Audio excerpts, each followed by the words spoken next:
bags in the hospital. Virtually no one wore medical grade masks in the hospital, including most. They're too expensive and we'll have to charge the patient every time we put one on. Well, that's a poor excuse, I think.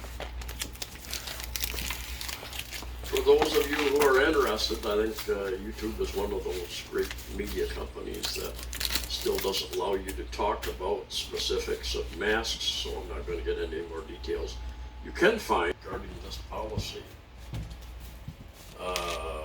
She, however, said she is optimistic that the president would approve the IETF proposal, and they've been very cautious, very conservatively cautious over the last 2.5 years, so it's kind of surprised people. Citing data from different association of the Southeast Asian nation, ASEAN countries, he said there is barely a difference between the number of COVID-19 cases in areas where wearing a face mask was required and in areas where they were partially or completely lifted, as long as the minimum health standards are strictly enforced. Now, I think that is somebody's opinion. I don't think that part is fact. That's my opinion. My opinion is that this last part of this statement is opinion and not based on facts. Minimum health standards are not enforced. People wear dirty masks over and over and over again. They don't social distance because they think these cheap masks are saving them. You could go to Grainger.com to find what you need to get the job done. Grainger, supplies and solutions for every industry. Only a couple yesterday, I think. This is the Inquirer.net. Face masks to be optional when outdoors nationwide. And the fact of the matter is, Governor Garcia of Cebu Province had stated this several months ago that out in the open, no face masks are required, they're optional. Mayor Rama here in Cebu City, which is separate, independent of Cebu Province, made the same statement recently. There's been some pushback from the Department of Health, and I read that that decision was put on hold for a while. But anyway, the president finally is expected to sign this and follow in the steps of so many countries that have done this much earlier. The government has decided to make the wearing of face masks voluntary in open spaces nationwide, a major policy shift to relax COVID-19 protocols as the country's transmissions to the new normal of treating the virus as endemic, just like the ordinary flu. In a press briefing conducted via video conferencing from Singapore, Press Secretary Angeles said the IETF issued the resolution last Monday and that President Marcos would soon issue an executive order approving the new policy and other guidelines that the task force has proposed. Now, I have not heard of any of those other proposals that are mentioned here, so we'll just have to wait and see.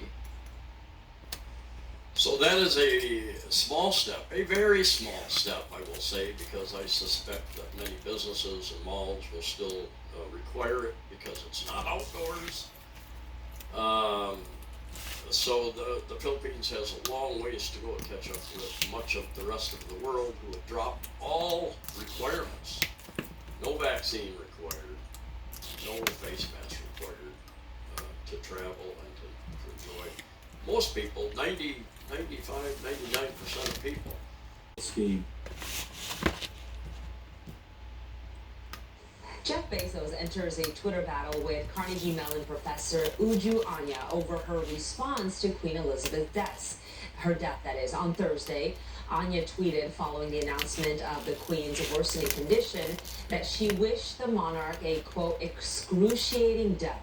Can you believe this? Then Bezos responded to the comment, expressing his worry over this professor's words.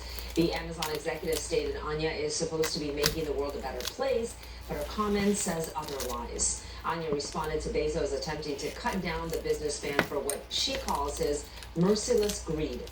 Twitter has since deleted her original tweet for violating Twitter rules. And that does it for me for this hour of One American News. I'm going to send it over to Alicia Summers, who takes it from here. Alicia. Stella, thank you. Coming up on this hour of One American News, the 45th President Donald Trump slams the Department of Justice. We'll have the latest on the Mar-a-Lago raid saga.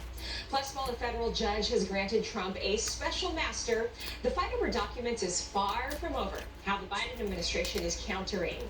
And despite his many gaffes and policy failures, the DNC invites Biden to speak at their events. What he had to say to a crowd in Maryland. Today's Friday, September 9th. And this edition of One American News starts right now.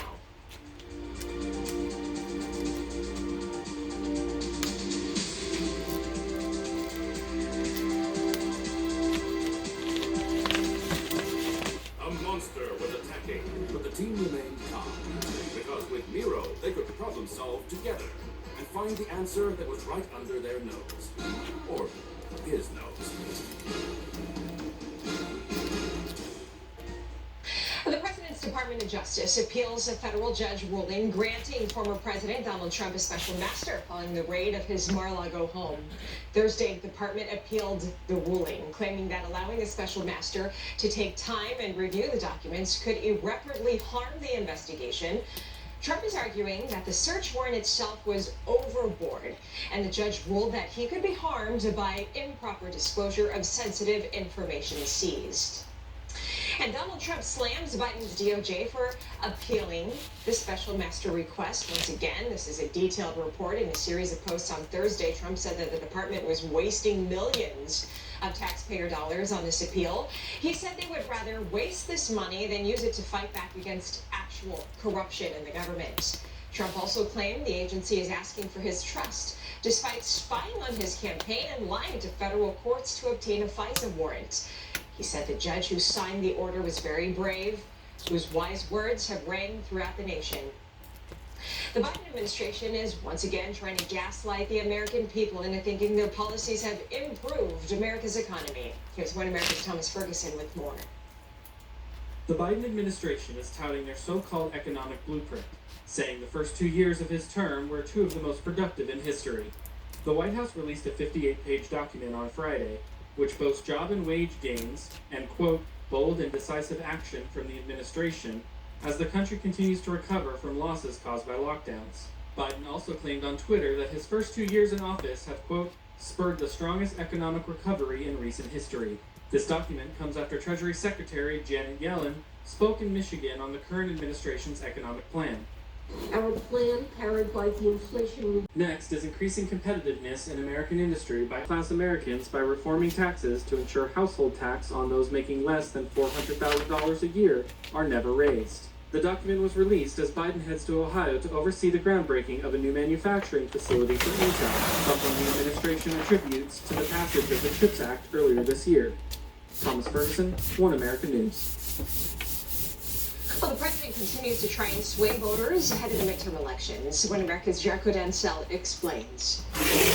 A regular appearance for Joe Biden at the political theater in the state of Maryland. Speaking at a DNC rally on Thursday, Biden lambasted the MAGA movement, describing it as full of hate and division. This is in spite of his own party advocating for political violence with their rhetoric in place, leading to the Black Lives Matter riots in 2020, with Vice President Kamala Harris encouraging the so-called fiery but mostly peaceful protests. But the extreme side of the Republicans has chosen to go backwards through anger, violence, hate, and division. To build up It's done, guys. Okay, bye-bye, guys. And don't forget to subscribe below and thumbs up to our channel and check out our exclusive in Nietzsche and Mikari. And also check out our video for decor Nietzsche and Ibi. Bye-bye, guys, and see you to the next video. God bless you all. Bye. Thank you so much sa broy, mga viewer at saka subscriber. Bye, guys.